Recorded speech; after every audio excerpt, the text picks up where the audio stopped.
Secret episode, Starseer and Starseer. Deep in the Keely Linden forest, in a house by a spring, the gem mage Emmanuel Darwin sat in his chair and listened to the fire spirit Relva's report. The spirit had taken the form of a red-haired woman in a thin dress. She looked at him with her scarlet eyes and slowly told him what she'd seen. Man with purple hair. Man with red hair.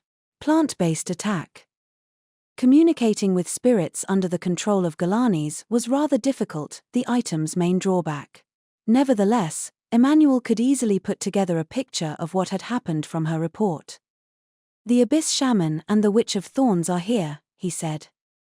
And according to another spirit's report, someone had summoned the King of the Wind Spirits in the western part of the forest. That would be trouble. Even the ancient magical item Galanis couldn't control a spirit king. The Spirit King destroyed many of the traps I placed to deter intruders, as well as several magical armored soldiers. Judging from the element, it must be either the barrier mage or the silent witch. He was thinking out loud so Galanis could hear. The item currently hung from his neck.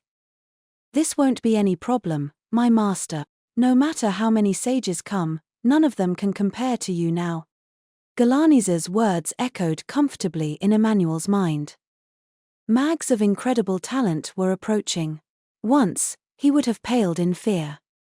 But now he had Galanis, the flute of the false king. He also had his puppet spirits, the magical armored soldiers, and a stupendously powerful secret weapon. Emmanuel put Galanis to his lips and blew a few notes to strengthen his control over Relva. Then he gave her an order. Capture all those who step into this forest alive, if possible. You may kill the barrier mage, however.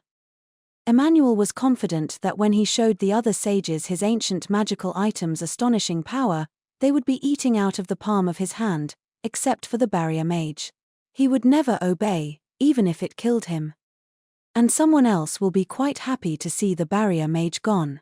He was hoping for hostilities all along. He must think very highly of my forces here. Emmanuel's mind filled with visions of a radiant future. He smiled, entranced. And all the while, he remained ignorant of the ancient item's terrible ambition as it squawked into his ear. Atop a small hill with a good view of Keely Linden Forest stood a woman. She was beautiful, with straight, smooth, silvery hair. Her name was Mary Harvey, the Starseer witch. Right now, she was wearing a fur coat instead of her sage's robe, and in place of her staff, she held a gorgeous jewelry box. You've finally crossed the line, Emmy. She lowered her silver eyelashes sadly, casting a shadow over her pale blue eyes. Galanis, the flute of the false king, was an ancient magical item in the form of a flute that could call forth the ravages of war. If left alone, a great calamity would fall upon the kingdom of Ridil. They had to destroy it here and now, at any cost.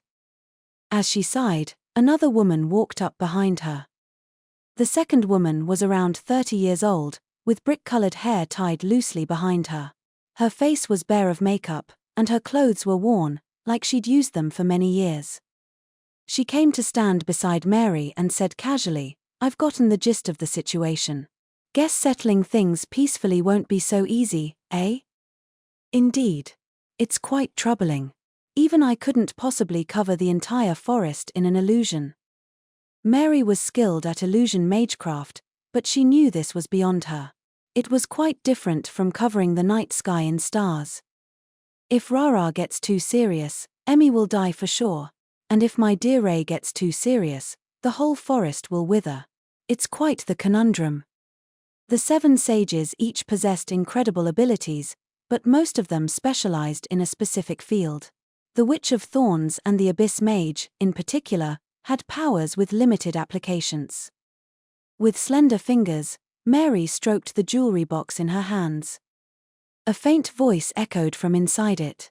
The sweet, sad voice of a woman inflamed with love. Oh, yes, I understand. I do. You're right nearby, my beloved one. I love you. Come with me, my beloved. The woman in traveling clothes smirked. She's quite worked up, she remarked as she gazed out at the forest. She performed 2 quick chants in a row, casting 2 spells. One for seeing at great distances, the other for detection. Maintaining both, she took out a cigarette and used a quick chant to light the end of it. In general, it was said that mags could maintain only up to 2 spells at once. This woman, however, had just used 3 without batting an eyelid. She smiled at the taste of the cigarette. Louis is the best for this situation, but he's been flying since yesterday. He can't have much mana left. And Arwain isn't exactly in a position to help right now. The woman was right. After learning about the situation, Louis had flown around, notifying everyone without taking any breaks. Of the sages, Louis was particularly powerful in combat. Right now, however, he was far from being in top form.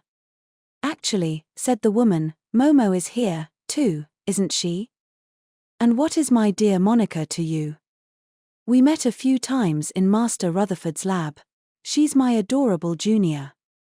The woman held her cigarette with her left hand and rubbed the back of her neck with the other, all while keeping her farsight and detection spells going.